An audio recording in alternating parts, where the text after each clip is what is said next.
Hello everyone. As you can see, I'm back out in Brussels. We've returned after the summer recess. During that recess, I spent my time in the UK, spent a lot of time catching up with people, attended a few events, showed my face, made sure that people understood that back in the UK I still existed and I'm not here all the time.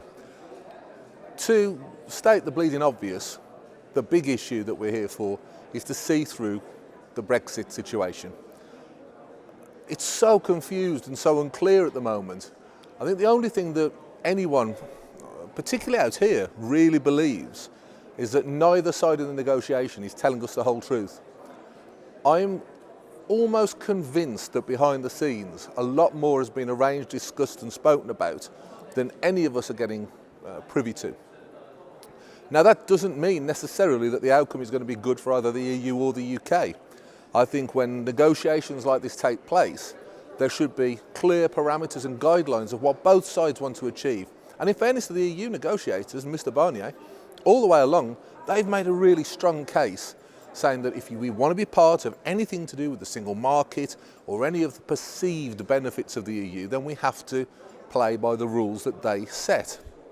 Now, I personally, it will be no surprise to you, believe that those rules are not worth complying to and would be better off taking a separate stance.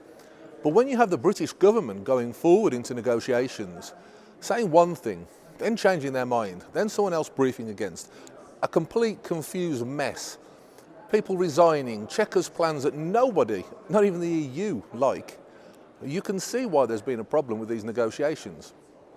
But I do believe that somewhere behind the scenes ground has been made. And I believe that we will be leaving with some kind of agreement. Sadly, I don't think it's going to be an agreement that suits what the vast majority of Brexit voters wanted. But I believe that progress is being made. I think what's crucial now is that you get reports back from Brussels and Strasbourg by people like me, letting you know what we can pick up on and what we can find out, but also that all of the British MEPs actually work in the national interest now. Put aside the arguments about whether it's the right thing to leave or not, but actually look at, scrutinise what's going through this place and see what is actually being imposed or what we are achieving, and then feed it back to you. For my part, I can assure you that as part of the EFDD group of MEPs under Nigel Farage, I will continue to battle on for what I believe the people voted for, and certainly what the people in the West Midlands voted for, which is independence. Independence, and my definition of which means no control by the courts of an outside power, no having to comply with the rules of an outside power, but doing business and doing trade, cooperating on security, but not being in the same armed forces, not wearing an EU badge on your arm, being a British forces, working alongside our good friends in Europe. And, most importantly, firming up our ties with America. These are the things that I think we voted for. We want to take back control. But taking back control doesn't mean hostility.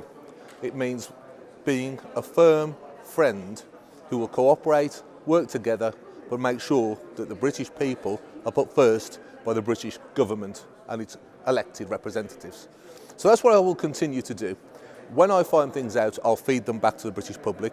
It may have to be through social media because the mainstream media just isn't covering what we're doing at the moment. But I'll continue to do it this way. Please spread this video around. Tell people to check out my Facebook page and my Twitter and my website. You will be seeing exactly what I see, and I'll be your eyes and ears on this subject. And for those of you who really do want a clean break and independence, well, I'll be speaking for you. The battle goes on. Hopefully, we'll be seeing some kind of resolution really soon to this, where we can all prosper and we can get this thing done. Continue as friends, but have the independence that massive numbers of British people voted for. Please keep watching. I'll keep you informed.